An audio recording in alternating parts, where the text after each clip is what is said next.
Membres du Parlement, du gouvernement, mesdames et messieurs, chacun en ses titres et grades, je voudrais vous remercier d'être présents ici en ce moment historique pour notre pays, pour notre démocratie et pour notre République. L'opposition sénégalaise est venue participer à ce rassemblement, à cette réunion, à cette manifestation, parce que nous sommes convaincus que le dialogue est la meilleure forme de gestion des affaires publiques. Madame Aminata Mbengue l'a rappelé, Moustapha Niasse avant elle, nous sommes des disciples de Senghor. Nous croyons au dialogue. Le dialogue, c'est un banquet du donner et du recevoir.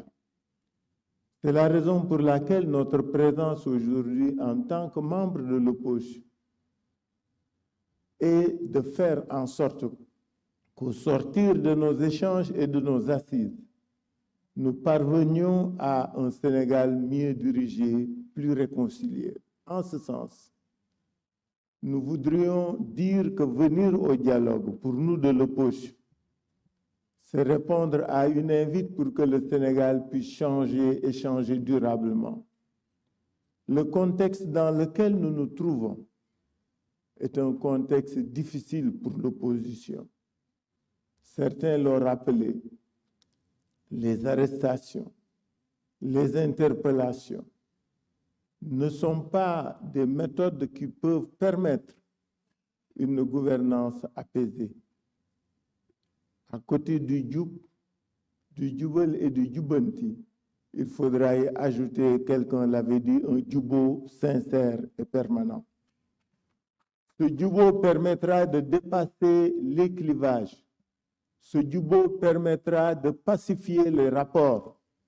Ce djubo nous permettra d'aller vers des réformes qui permettent une gouvernance apaisée, mais surtout efficace. Pour ce faire, l'opposition a, répondant à l'invite du ministère de l'Intérieur concernant les TDR, nous avions pensé que ce dialogue ne devrait pas être que politique.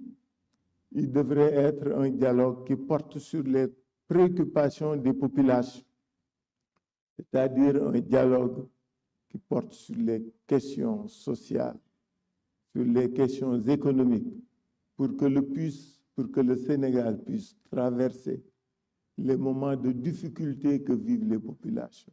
Il est indéniable aujourd'hui que ce pays a des problèmes, que les populations vivent des difficultés. Il nous faut leur trouver des solutions viables. Nous sommes venus à ce dialogue aussi, puisque c'est un dialogue dit politique, pour que le système puisse évoluer.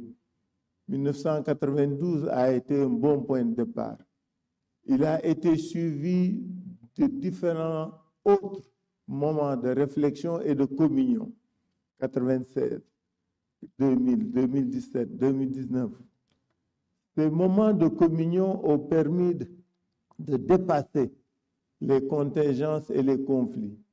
C'est la raison pour laquelle, au nom de l'opposition, au nom de laquelle je parle, nous voudrions vous demander qu'un certain nombre, Monsieur le Président, qu'un certain nombre de dispositions du Code électoral, que le respect des libertés, que la libération des détenus, qu'une conduite plus apaisée et plus civilisée de la reddition des comptes, que ces actions-là puissent être menées afin que dans la sérénité, nous puissions œuvrer pour un Sénégal de paix.